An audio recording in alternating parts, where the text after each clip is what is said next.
Hello, everybody, and welcome here up at BSN Network. Today is Friday, April 29th. Hopefully, everybody's having a day so far and a good rest of their day yesterday. We got a very packed sports day today. I am a very happy person today as we got done last night with the first round of the 2022 NFL Draft. Tonight's are rounds 2 and 3, and tomorrow night will be the rest of it all. Or I should say tomorrow. I think it's actually afternoon tomorrow, I think, is when they do it, day 3 of the draft. That will be the rest of the picks, and that will be, all the rest of the action and all the good stuff there. But tonight we got the NFL draft as well. Last night was round 1. I mean, just an excellent night for the New York Jets. I think the Jets, I know I am a Jet fan, and it's coming from a Jet fan, so you might take this as a bias, but I truly do think the New York Jets won the draft last night, and I think it's pretty clear what we needed to do, what our goals were, and we come out of it with 3 players that you can make the argument are 3 guys that are at the top of their position. A lot of people believe Sauce Gardner is the best corner. I agree. Garrett Wilson definitely could be the best receiver or the second best receiver in the draft. And in Jermaine Johnson, maybe only outside of Hutchinson, people made the comparisons to him to Thibodeau as one of the better edge rushers, a guy who a lot of people thought would go in the top 10, and we got him at 26. We traded up and got him at 26. So, I mean, just an excellent night, a huge night. And the New York Jets just hit it out of the ballpark. They really did. And, I mean, you talk about an exciting night. You talk about a night where you got your eyes glued to the TV screen, because that was me last night, because you obviously have so much uncertainty around the Deebo Samuel stuff. You have all the questions about, where's this guy going? Where's this guy going? And it was a very crazy draft. There was no doubt about that. It was a lot of surprises. There was a lot of crazy picks. But it was a very successful night for the Jets, and as well as the Giants. Giants, I think, had hit the ballpark as well out of with the 2 picks. And I think that 5 picks combined between the Jets and the Giants, 3 from the Jets, 2 from the Giants. Jets taking Sauce, Garrett Wilson, and then Jermaine Johnson with their 3 picks, and then the Giants taking Thibodeau and then Evan Neal at 5 and 7. They hit it out of the ballpark. And I think last night was probably the best, you can make the argument, probably the best draft for the New York Jets maybe in their history, and one of the best drafts for the New York Giants. I think last night was just a successful night in terms of what each organization is trying to do, what each organization is, why each organization, they made the necessary changes, and why there is hope for both organizations with new front offices and all that stuff. For the Giants, Jets, obviously, kind of a new front office, second year with Saleh and Douglas era. Douglas has obviously been here a little longer, but, a lot of excitement and a lot to like coming out of last night. Yankees also got the win yesterday. Was able to complete the sweep. So tonight, Yankees will start up in Kansas City. So they will start in Kansas City tonight. 3-game set. It's a weekend series, so starting tonight all the way into Sunday. The NBA tonight, you got the Timberwolves and Grizzlies. Rangers are on tonight. And then, like I said, Rangers are on tonight. And then after this, there's no more games. There's only one more regular season game. That's on Sunday. Rangers tonight, Islanders as well. That will wrap up the regular season. Sunday will officially wrap it all up, as well as the postseason, and all that stuff will really start to get going very soon here. So Rangers tonight, and like I said, Yankees and Mets tonight. Yankees start up a 3-game set in Kansas City against the Royals, and the Mets open up a 3-game set tonight against the Phillies, Friday, Saturday, and then into Sunday. That Sunday night game, that will be a Sunday night baseball game on ESPN, so that should be a very good series. Yankees look to continue their hot streak. And yeah, let's get to the topic. So today's going to be NFL Draft. We're going to recap the NFL Draft, all around the league. We're going to talk about the Jets and the Giants, what they did, why I like it, and then we'll get to the New York Sports Update. That's kind of the day. That's kind of it. And we'll preview tonight, tell you where the Jets and Giants are going to pick, and where I think the Jets should go, and the best available guys that the Jets could look at. I'm circling one guy in particular. If Nakobe Dean falls to the Jets at 38, and the Jets take Nakobe Dean, I will explode in excitement. If the Jets get Nakobe Dean, who I believe was a top 25 player in the draft, was a top 25 pick. I believe he was a first-round talent. He dropped to the second round. If we can get that, that's practically like having 4 first-round picks, in my opinion. That's like you're getting 4 first-round players. That's huge. So we'll see how it all plays out. But with all that being said, this is the BSN podcast, and let's get into it. So all the speculation, all of the rumors, all of the craziness surrounding and the weeks leading up to it, the months leading up to it, mock drafts starting all the way back in December, mock drafts continuing into January, February, and then into March, and obviously leading up here into April and late April. All these mock drafts, all these different scenarios, we have finally found out what the Jets did with 4-10, what the Giants did with 5-7, and last night was phenomenal. And I truly believe that what the New York Jets did last night could really be the turning point in their organization, turning point in their franchise. Because we talked about last night having so much at line, having so much at stake. Those 2 picks, 4-10, whether they chose to go defense, offense, trade the pick, whatever they decided to do, there was so much lying on those 2 picks. And I think the Jets did what they needed to do. It's kind of like, it is not how people drew it up exactly, but this was like the dream draft. To get Sauce and Jermaine Johnson, not many people saw that. A lot of people, including myself, once the Jets took Sauce Gardner, thought that an edge rusher was completely out of the equation. And then they go in and trade up and go to 26 and get Jermaine Johnson, who a lot of people said the Jets might take at 10 or at 4. The Jets get him at 26. That is great value for what I believe is a top 10 player. You get him at number 26. I mean, just a excellent night for the New York Jets. And it started off with Sauce Gardner. You get Garrett Wilson at 10, which, like I said, was the safer pick. That was the safest option. That was the pick the Jets should have made. I know I did say on Thursday, when I pre-recorded the video for last night, I did say I thought the Jets would go Jameson Williams. And in my personal opinion, I actually thought that. Deep down inside, and I said this on my podcast, Jameson Williams, if you're going with the high-risk, high-reward guy, you go with Jameson Williams. The risk is he's not the same guy since the torn ACL. If you're going with the high-reward, low-risk guy, it's Garrett Wilson. No real injury history, phenomenal player, good deep ball threat, fits the system, fits the scheme. That is what the Jets decided to do. They chose that route, and now we got Zach Wilson throwing to Garrett Wilson. A little Garrett Wilson, a little Wilson to Wilson connection that hopefully is successful for years to come with the New York Jets and within this Mike LaFleur offense that the Jets have ran. He fits the scheme. He's a calm guy. He's humble. I truly believe when you think about mindset and you really think about guys coming in, just doing their thing. I think he's good at blocking out the outside noise. He does have the spotlight on him. Make no mistake about that. He's a top 10 pick as a receiver. He definitely has a spotlight on him. So he's got a lot of pressure on him. No doubt about that. He's got to come through without a doubt. But like I said, I went to a Rutgers game this past season. I was able to see Chris Olave and Garrett Wilson in person. I know it's against Rutgers, so you got to take everything with a grain of salt. But when I went to that game, I had my eyes on Garrett Wilson and Chris Olave. I believe they both had touchdowns. I think Olave might have had 2. I know Garrett Wilson had 1. I think Garrett Wilson had a couple catches and a touchdown. And you look at, when I saw him in person, I was able to really see how explosive Garrett Wilson was, the deep ball threat that he was, the guy that, on a third down and long situation, he's the guy to look for. Second down and 9, you need big yards. You need a big 15-yard gain. Garrett Wilson's that guy that can get that big chunk, 13, 14, 15 yards. Throw it to him across the middle. He's good in contested catches. He's good at getting it on the run. He's all around just a solid receiver. And maybe you look at it and say Jameson Williams had the bigger upside. Okay, but who's the safer pick? Who has the safer pick, not the injury history? Who do you know can be talented? And, sure, Jameson Williams might be a stud, but the injury, the torn ACL really hurts that. Really hurts that. Some guys can't bounce back from that.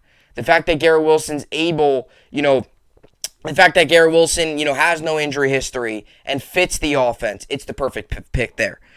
And Sauce Gardner at 4. Now, I liked the pick. I did. And like I said, I've said this over the course of many, many days, that I was okay with either Thibodeau or Sauce Gardner. And last night when the Jets took Sauce, I was surprised. I actually thought the Jets were going to go the route of Thibodeau. I was happy about the pick. I was very happy about it. I liked it. Like I said, from the start of the draft process, I said I was okay with either Thibodeau or Sauce Gardner. Either or, I'd be happy about. I did say, though, I expected the Jets to take Thibodeau. I would be okay with both, but I thought the Jets would take Thibodeau. I was obviously wrong. Jets went Sauce. And as I said on Thursday, and you can rewatch that video, I said whatever team gets Sauce is getting an absolute stud. The guy never allowed a touchdown. And I think when you talk about guys, when you talk about college and you talk about college stats and you talk about what guys did in college, Sauce is the perfect example of dominating in college and dominating at such a high level that you got to feel really confident about what he's going to do in the NFL. He never allowed a touchdown in college. I said it from the start. I will continue to say it today, and I will continue to say it, for his entire career. He never allowed a touchdown in college. And I think that's huge. I think that's big. I think that's something that when you look at a guy, when you look at a legit number one lockdown corner, which the Jets have not had since Darrelle Revis, Sauce is that guy. And I do believe, and I don't want to make the comparison yet, but what I see in college, what I've seen without letting up a touchdown, the amount of snaps he's taken, the way he can track the ball, something the Jets corners struggle with right now. He's a very good guy one-on-one. He's very good one-on-one. I mean, he lives up to the challenge of going up against some of the better receivers out there in college. He's lived up to the challenge. When you talk about a guy that I think maybe one of the most NFL-ready guys, I think, was Sauce Gardner, just given how dominant he was in college. And the Jets take Sauce at 4. They get a corner, they get a position of need there, and it's still a very young cornerbacking core.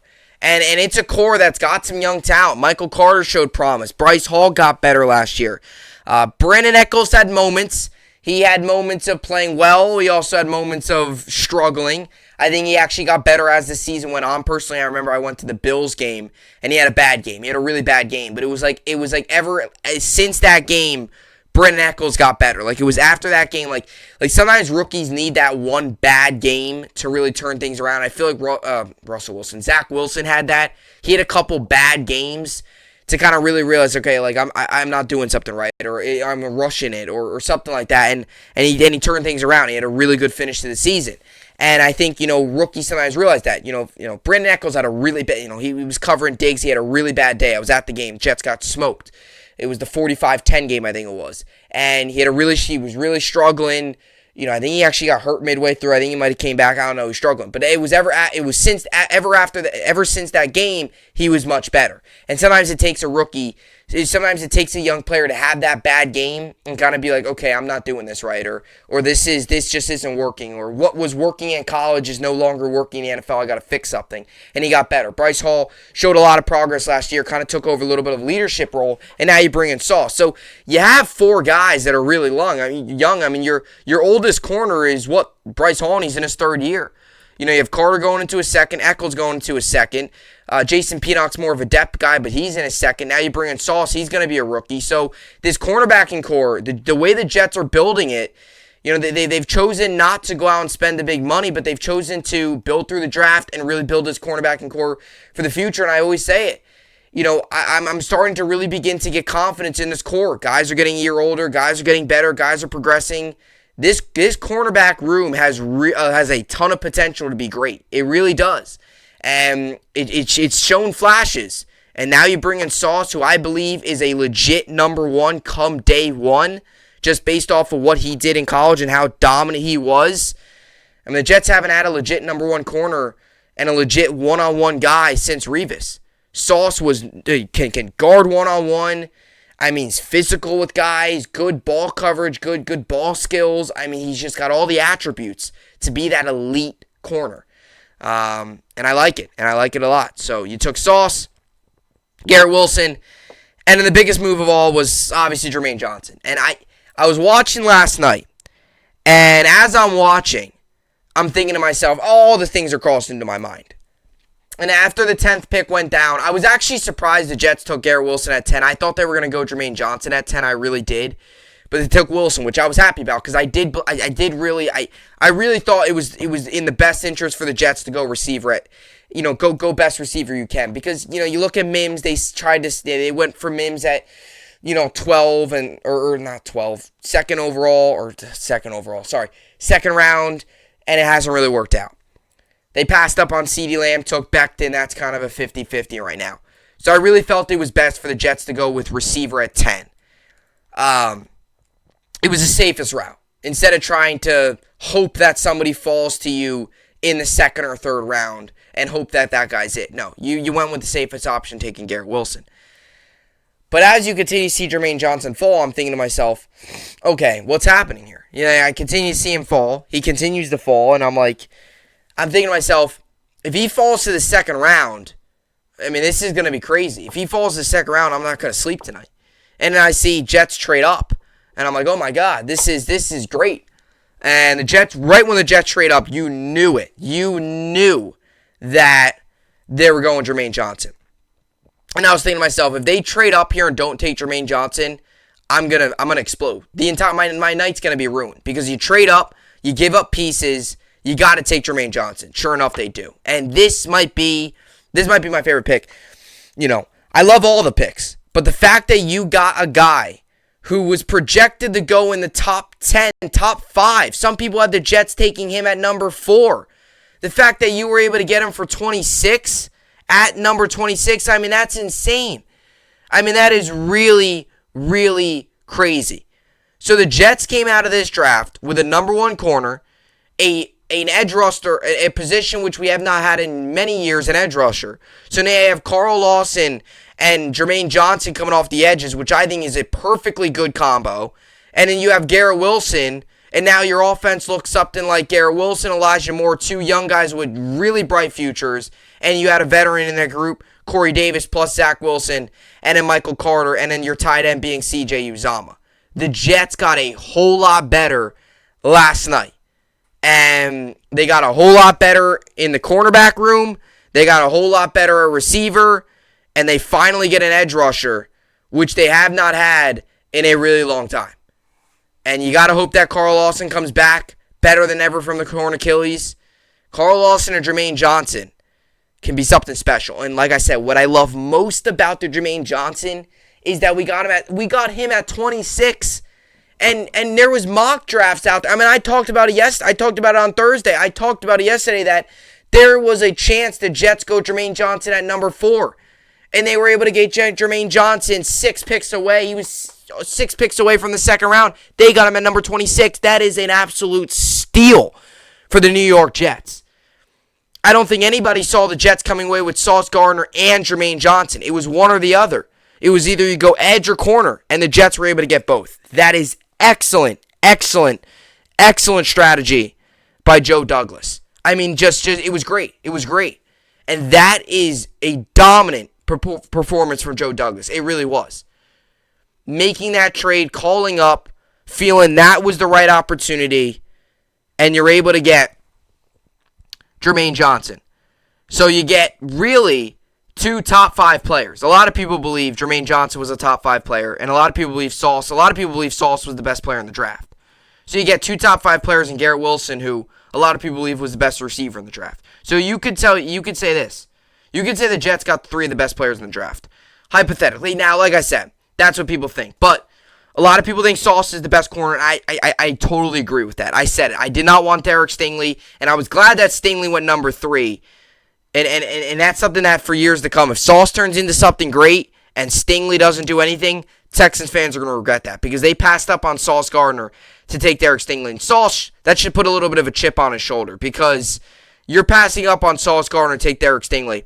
I was glad the Texans took Stingley because I did not want the possibility of Stingley being there for the Jets a possibility because I did not want Derek Stingley. I did not want him whatsoever. Injury history, hasn't really been the same player since his freshman year. Too many risk factors with him. Sauce, much safer choice.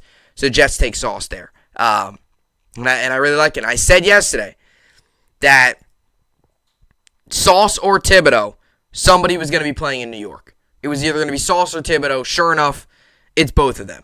Because the Giants took Thibodeau and an Evan Neal. And the Giants had an excellent night as well. I think I knew it they were going to take Thibodeau at number 5. Right when the Jets took Sauce, I was thinking to myself, the Giants are taking Thibodeau, which I feel is the right pick. Because the Giants as well were able to take Evan Neal at 7. So the Giants very easily could have took Evan Neal at 5. And sure enough, they were still able to get him at 7. So the Jets and the Giants, what they both were able to do last night, they were both really, really able to get great value later picks. Jets got a top 5 player at number 26 in the draft. Giants could have got Evan Neal could have stretched and took Evan Neal at 5. What they were able to get Thibodeau and Evan Neal. I don't think many people saw that coming. Especially with the possibility of Evan Neal going to the Texans at 3. A lot of people had that happening. I don't think many people saw Thibodeau to the Giants. I actually saw Sauce Gardner to the Giants personally. Like I said, I think if the Jets took Thibodeau at 4, Giants would have took Sauce. Jets obviously took Sauce, so Giants took Thibodeau. It was one or the other. And I knew that was going to be a thing. Because I knew it. With them being back-to-back picks, I knew whatever the Jets... Now, if Thibodeau was off the board, let's say Thibodeau went 3, and the Jets took Sauce at 4, well, then who knows? Giants maybe take Jermaine Johnson. Giants maybe then just go offensive line, trade out of number 7. Who knows what happens there? That's a different story, different day. That's just a what if at that point. That's a whatever you want to call it. But the Giants were able to get Thibodeau at 5, which I think is a great pick for them, right? You have 2 young edge rushers now. And I will always stand by this. I think Thibodeau is a great fit. I think, I know a lot of people can question his mindset and stuff, but he's a guy, like I said, I think he's a guy, you don't see too many guys get off the line as quick as Kayvon Thibodeau. You really don't. And I really believe he's going to be successful in this market. He's that kind of flashy guy. He's got that personality. I know a lot of people bust on him a little bit just because of his personality and the way he is. But I think in a way his personality is going to be good in New York. He's a calm guy. He's kind of a, he's a business guy. He likes to do stuff. He likes to get out there. He likes to have his name out there. He's kind of a business type guy. He's a guy built for the bright lights. He really is. And I think getting that guy in a locker room when you're trying to build something new, if you can get that guy in a locker room, I think that's big. Because it's hard enough to play in the New York market. Guys like Thibodeau can succeed because they're kind of built for that New York market. They're built for the bright lights. There's just some guys out there that are. There's some guys also out there that aren't built for the bright lights. Thibodeau is kind of one of those guys that is built for the bright lights. I really do feel like that. And I know a lot of people get it mixed up and don't believe that, but I see it the other way. I see him as kind of being that flashy guy of, business opportunities, and I see him kind of getting the most out of his situation in New York. Kind of being that flashy player that brings some swag to a Giants team that really hasn't had any of that in a really long time. So I think it's a really good pick for the Giants just in terms of what he brings to the locker room and also what he brings to the field. I mean, like I said, you talk about taking stress off your cornerbacks.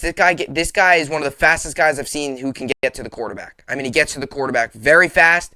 He gets off the lineman very fast, and he gets to the quarterback. He pressures the quarterback, gets to him, gets his hands in the face. He's an annoying guy. And when you look at your own division, you now got guys like A.J. Brown in your division. We'll get to that in a little bit. You already have Dak Prescott in your division. You're going to need guys that are going to force pressure on quarterback. You're going to need guys that are going to be able to get to the quarterback and shut down offenses. And I think Thibodeau can do that. And especially now with your division getting a whole lot better last night. Plus the Commanders getting Jahan Dotson. So that's another solid receiver to worry about there in the NFC East. So I think it's a good pick for them. It's like I said, it's a safe pick too. I think it's a guy, it's a need. It boosts the roster a lot. And I think for the first night, Joe Shane and Brian Dable really nailed it. I don't think they made any bad picks. I don't think they made any picks where Giants fans are scratching their heads. I think Giants fans. Hold on a second. Let me reset. I think Joe Shane and Brian Dable actually I think they exceeded Giants fans' expectations. I think a lot of people saw the Giants maybe take an offensive line and trading out. The fact that they were able to come away with Thibodeau and Evan Neal, I think that's a great night for the New York Giants and Neal at 7, a guy who could play all positions but primarily can go right side, which is kind of a need for them.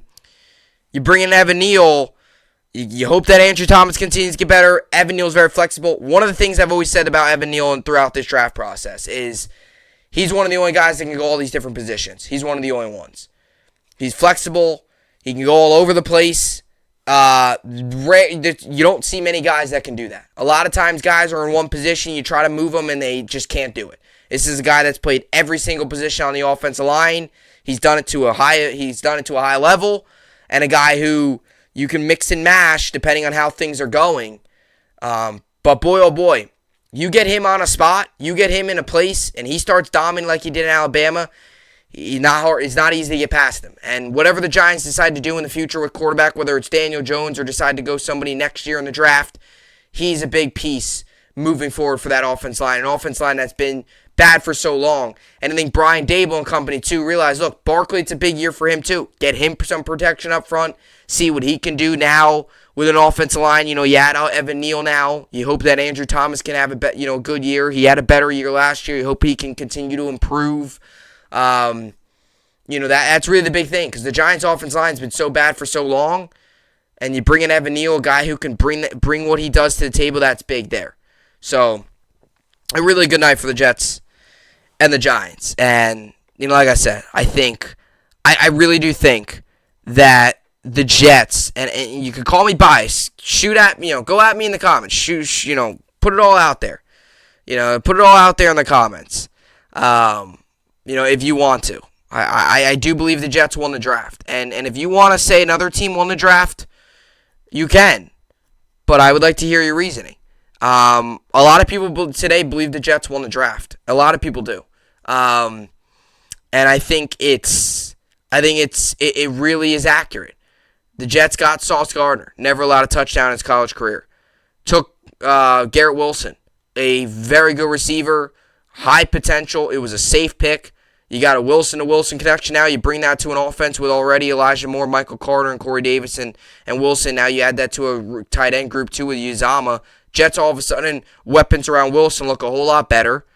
And then you bring in Jermaine Johnson, who was projected to go in the top 5. Jets, some people had him going top 4 to the Jets at number 4. Jets were able to get him at number 26. So the Jets came away last night filling 2 of their biggest needs on defense and gave Wilson yet another big-time weapon in Garrett Wilson. Zach Wilson getting another weapon in Garrett Wilson. That's going to be confusing. That's the one thing that's going to be confusing this year. Last season, it was Michael Carter and Michael Carter the corner. We came up with it. Michael Carter the running back and MC2 was the corner. We're going to have to come up with something this year because they play the same side of the ball, too. So I guess that's the one difference is, I know they don't have the same name, but it's the same last name, Wilson. So we're going to have to come up with it. I guess I'm just going to have to call him Garrett Wilson because I might have times throughout the year where I'm like, Wilson made a nice play there and Wilson did this, and you might think I'm talking about Zach when I'm talking about Garrett Wilson. So I hope I am saying that a lot because that means they're making plays and that means they're having success. So, and like I said, look, you got to continue to build around the quarterback, and that's why I agree with the pick at 10. I know some people wanted edge. I felt edge was the need there, but I really did. And when in the heat of the moment, I was like edge here. But I'm thinking to myself, look, we got to continue to build around Wilson, right? If you can get another receiver, that'd be huge. And I think Garrett Wilson is that guy and could be that lethal threat there. And you got now 2 receivers who have really bright futures. I mean, this offense has so much young talent. Michael Carter, Elijah Moore, Garrett Wilson, Zach Wilson. I mean, just so much bright and young talent for the New York Jets and their offenses as they continue to build around Wilson. All right, so the rest of the draft panned out like this. The Jaguars took Trayvon Walker at the edge out of Georgia at number 1. I don't hate the pick. I don't know why they didn't take. I think they should have took Hutchinson. But they went Trayvon Walker, and that was kind of the deal there. 5 Georgia defensive linemen taken in the first round. Pretty crazy. Hutchinson went to the Lions at 2. Stingley went to the Texans at 3. Ekwonu, people thought about him going number 1. He fell all the way to 6. So obviously that was not all true. 8, the Falcons took Drake London, which was the first receiver off the board.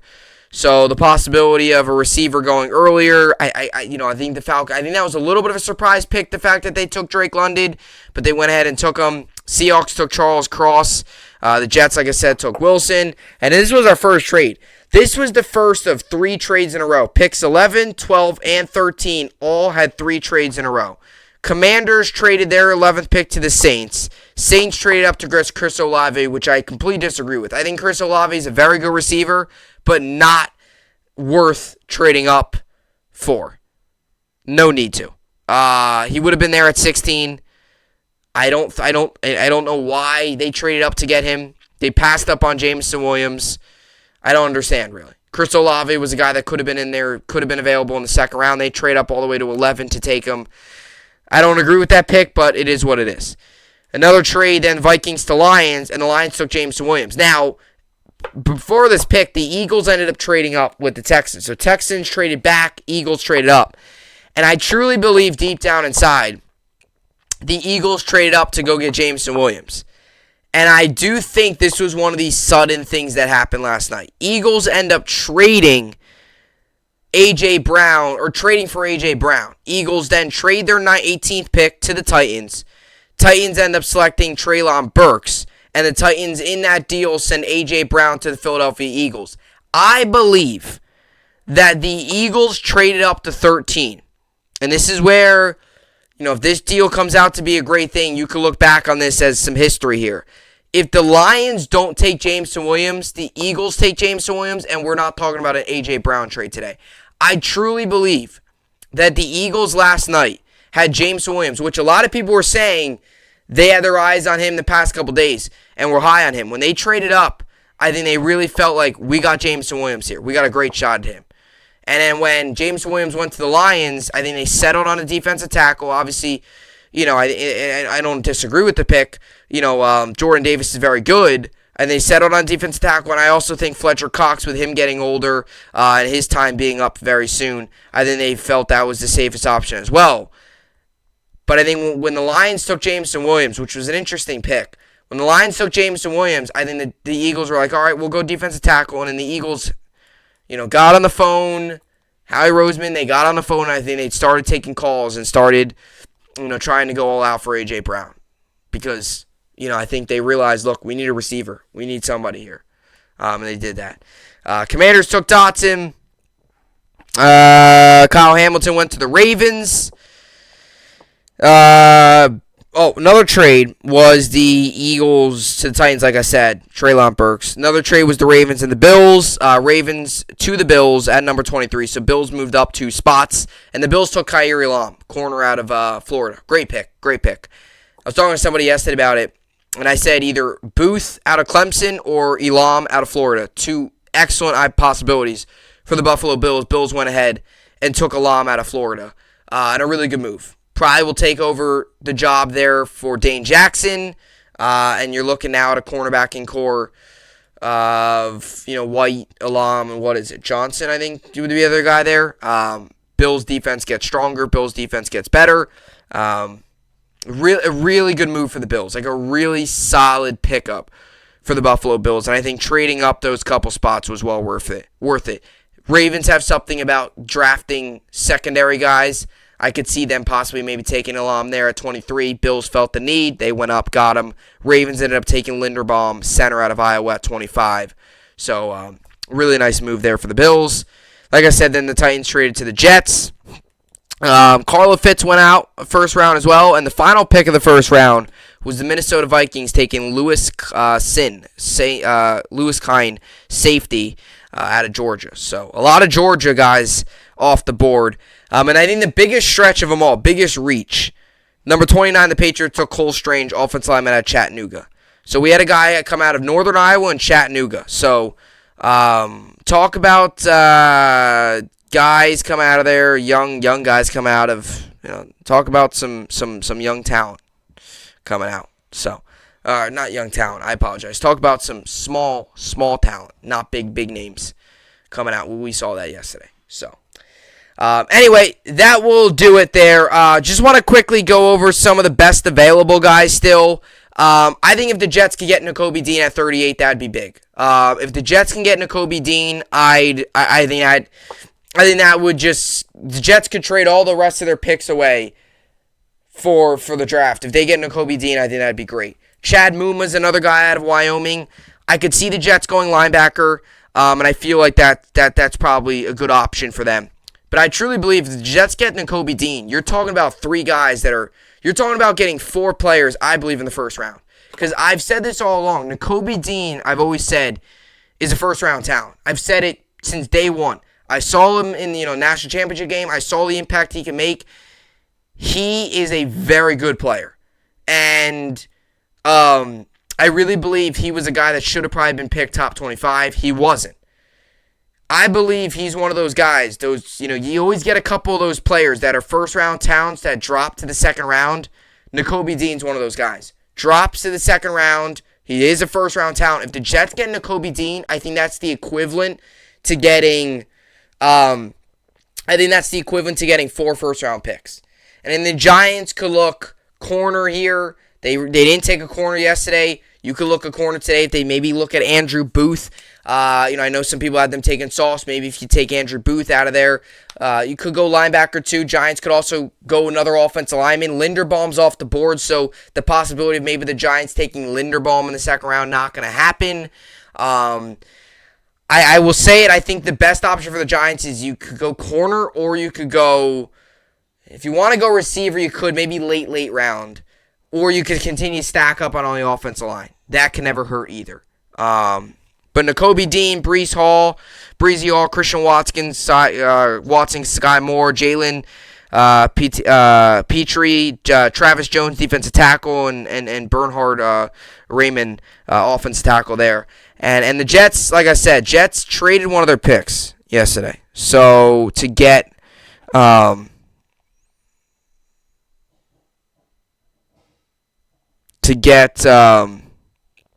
what's his name?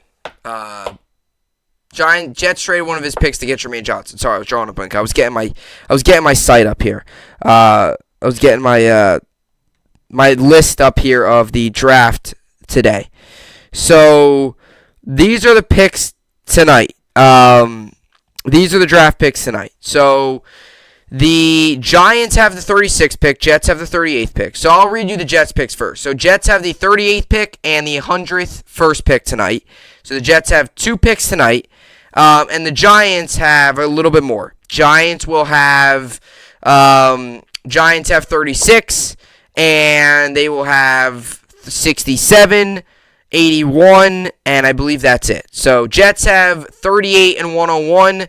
Giants have 36, 67, and 81. So Jets, Giants, both have a good amount of picks tonight and a lot of flexibility and another opportunity to continue to build and improve.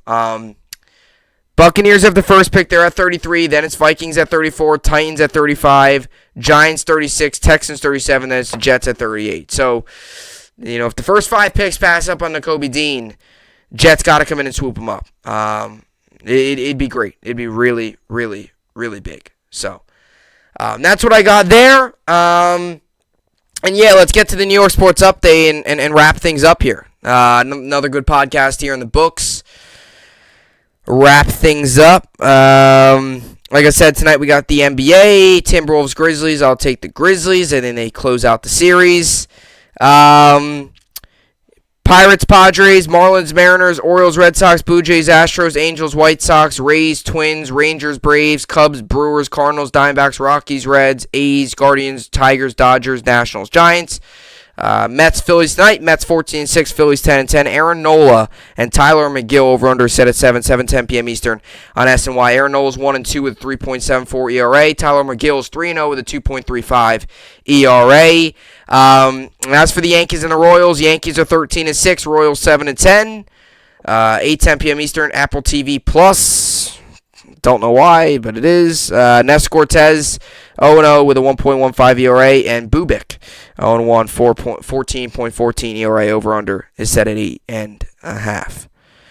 And as for hockey, Sabres, Blackhawks, Penguins, Blue Jackets, Maple Leafs, Bruins, Canadians, Panthers, Devils, Red Wings, Flyers, Senators, Islanders, Lightning, Wild, Avalanche, Jets, Flames, Blues, Golden Knights, Stars, Ducks, Oilers, Canucks, Kraken, Sharks, Coyotes, Preds. Rangers, Capitals tonight. I'll take the Rangers. Close out the regular season before the postseason gets going. And as for fantasy baseball, rather, I'm currently winning in my one league 233 to 177, and I'm winning in my other league 265, 164. So lineup still being decided. We'll get all that stuff going here before all the games get started. So that will do it. Big night tonight. Get round 2 of the NFL draft, and like I said, Yankees 8:10 p.m. Eastern on Apple TV Plus, and 7 Eastern will begin the round 2 of the 2022 NFL Draft, rounds 2 and 3. Then tomorrow it will wrap it up with rounds 4 through pick 255, whatever, Mr. Irrelevant. That's the last pick in the draft. So that will do it. As always, hope you enjoyed it. I will see you all back here tomorrow. Hope you enjoyed it, and thanks for watching.